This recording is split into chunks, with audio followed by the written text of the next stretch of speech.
सन 1553 ईस्वी की बात है। राजा बहादुर सिंह ने माता हिडिंबा के मंदिर का निर्माण करवाया। कहते हैं कलाकार ने इतना सुंदर मंदिर बनाया कि राजा ने उसका दाहिना हाथ कटवा दिया ताकि वो कभी भी ऐसा दूसरा मंदिर ना बना पाए। लेकिन कलाकार ने अपने एक हाथ से त्रिलोकीनाथ के मंदिर का निर्माण करवाया। इसके बाद राजा ने उसका सिर मुंडवा दिया। हर साल 14 मई के दिन माता हिडिंबा का जन्मदिन मनाया जाता है और इसे मनाने के लिए ढुंगरी मेले का आयोजन किया जाता है। ढुंगरी मनाली से 3 किलोमीटर की दूरी पर स्थित एक छोटा सा गांव है जहां पर हमारी माता हिडिंबा का भी मंदिर स्थित है। इस साल हम भी गए थे माता का जन्मदिन मनाने के लिए और जब हम वहां पर पहुंचे तो हमें वहां के लोगों ने बताया कि अभी माता का रथ ओल्ड मनाली से आना है। दरअसल क्या है कि जब हम माता के मंदिर के अंदर जाते हैं तो चट्टान के नीचे माता के चरण और एक छोटी सी मूर्ति है। माता का रथ ओल्ड मनाली में मनु ऋषि टेम्पल में मनु ऋषि महाराज के साथ होता है। अभी हम आधे रास्ते में ही पहुंचे थे कि हमें ढोल नगाड़ों की आवाज़ सुनाई देने लगी।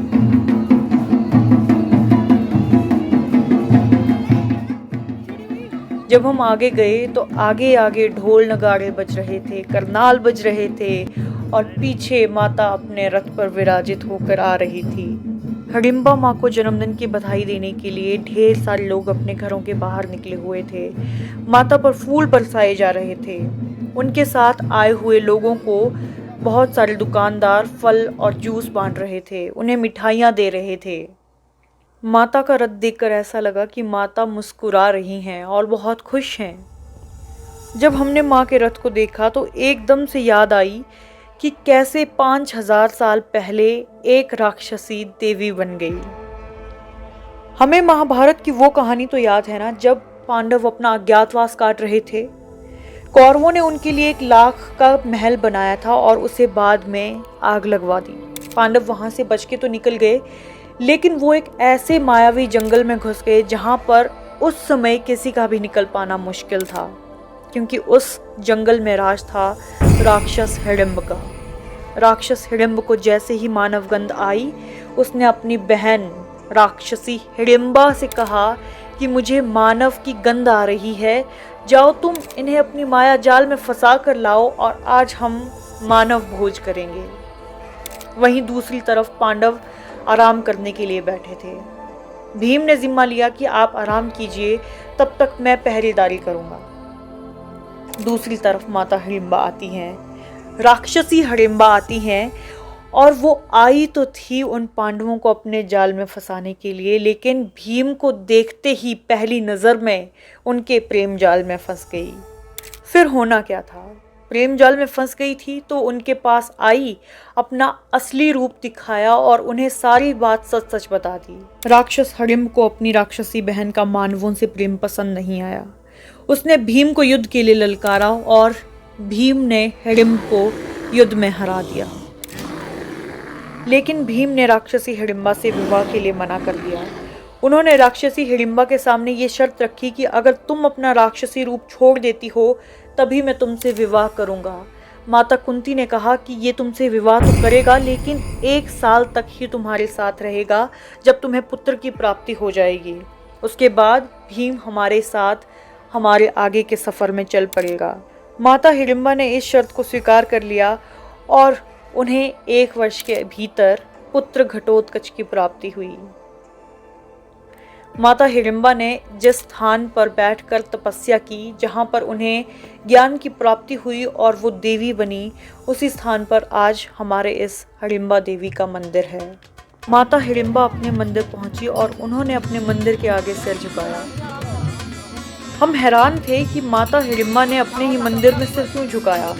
लोगों ने हमें बताया कि यहाँ पर मूल शक्ति है, मंदिर में मूल शक्ति है और सभी देवी देवताओं के रथ मूल शक्ति के आगे सिर झुकाते हैं, चाहे वो माता हिडिंबा का ही रथ क्यों ना हो।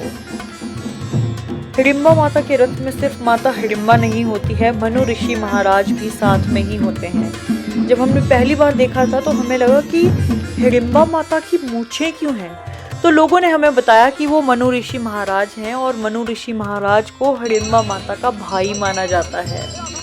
कहते हैं जब पृथ्वी जलमग्न हो गई थी तो मनु ऋषि मनाली आए थे और उन्होंने पृथ्वी का पुनः सृजन किया था। और यहाँ पर देवी देवताओं से पहले राणाओं और राक्षसों का राज हुआ करता था जो लोगों पर बहुत अत्याचार करते थे। देवी हडिम्बा ने उन राक्षसों और राणाओं को सबक सिखाने के लिए मनु ऋषि महाराज की मदद ली थी और उसके बाद मनु ऋषि महाराज को मंदिर बनाने के लिए अपना स्थान दिया था। तभी से उन्हें भाई बहन कहा जाता है। इसके बाद माता हिडिम्बा 200 मीटर की दूरी पर अपने पुत्र के स्थान पर चल पड़ी जो है घटोत्कच का स्थान। अब देखिए ना, कृष्ण की लीला भी अपरंपार है। वो पहले से ही सब कुछ जानते थे। महाभारत के समय में भी उन्हें पता था कि क्या होने वाला है। घटोत्कच का जन्म ऐसे ही नहीं करवाया उन्होंने। महाभारत में पांडवों की तरफ से लड़ रहे थे घटोत्कच, कौरवों की सेना को बुरी तरह से हरा रहे थे और अंत में उनके पास कोई चारा नहीं बचा। कौरवों ने कर्ण से कहा कि तुम्हारे पास जो इंद्र का दिया हुआ अचूक बाण है तुम उसे घटोत्कच पर चला दो, नहीं तो हम आज ही इस युद्ध को हार जाएंगे। और यही कृष्ण की लीला थी। वो चाहते थे कि कर्ण का अचूक बाण किसी और पर चले, नहीं तो अर्जुन का विनाश निश्चित था। और यही हुआ भी। घटोत्कच ने अपनी कुर्बानी दे दी और अर्जुन बच गए। और यहाँ हमारी हिडिम्बा माता घटोत्कच जी के वहाँ पहुँच गई थी। उन्होंने अपना सिर झुकाया, उनका एक चक्कर लगाया और मैदान की तरफ निकल पड़ी। यहाँ एक तरफ से हिडिम्बा माता का रथ जा रहा था और दूसरी तरफ से आना हो गया हमारे घटोत्कच महाराज जी के रथ का। क्या आप सोच सकते हैं कि वो पल कैसा था?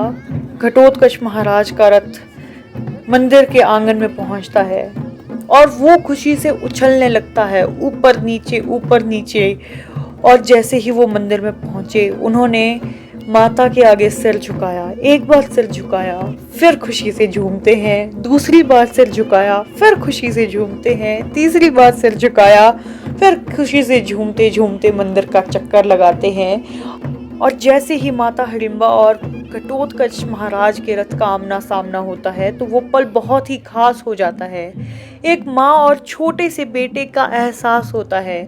हमारे हिसाब से तो ये 5000 वर्ष के हो चुके हैं, लेकिन ये अभी भी बिल्कुल वैसे ही हैं जैसे उस समय पर हुआ करते थे। जैसे ही घटोत्कच महाराज ने माता हिडिम्बा को देखा वो खुशी से उछलने लगे। वो माता हिडिम्बा के गले लगने को आतुर हो गए और माता हिडिम्बा और घटोत्कच आमने सामने आते हैं, गले लगते हैं और मैदान की तरफ चल पड़ते हैं। और उसके बाद घटोत्कच महाराज भी अपने मूल स्थान पर जाते हैं, वहाँ पर शीश झुकाते हैं, वहाँ का चक्कर लगाते हैं और वापस आते हैं ढूंगरी मैदान पर। यहाँ पर ढेर सारे लोग आए होते हैं माता हिडिम्बा और घटोत्कच को देखने के लिए। दोनों बहुत देर तक नाचते हैं, झूमते हैं और एक स्थान पर बैठ जाते हैं। जब रात हो जाती है तो वहाँ पर और भी देवी देवता आते हैं। वहाँ पर लोग नाटी करते हैं, बहुत सारे नाच गाने होते हैं। दूसरे दिन और भी देवी देवता इनके जन्मदिन में शरीक होने के लिए आते हैं। और 16 मई के दिन सबसे बड़ा मेला होता है जब 10 से 15 देवी देवता आसपास के गांव के माता के जन्मदिन में शामिल होते हैं और इस तरह से मेले की समाप्ति होती है। दुकानें तो काफ़ी दिन तक चली रहती हैं, लेकिन मुख्य मेला 3 दिन का होता है। ये थी हमारी माता हिडिम्बा की कहानी। उम्मीद है आपको ये कहानियाँ पसंद आई होगी। हम पहाड़ी लोगों के दिन रात उत्सव, खुशी, दुख सभी देवी देवताओं के साथ चलते हैं। देवी देवताओं से हम हैं और उन्हीं के साथ हमारे मेले त्योहार हैं। इसी के साथ हमें दीजिए इजाज़त। हम मिलेंगे आपसे अपने नेक्स्ट व्लॉग में। तब तक के लिए जय हिडिम्बा।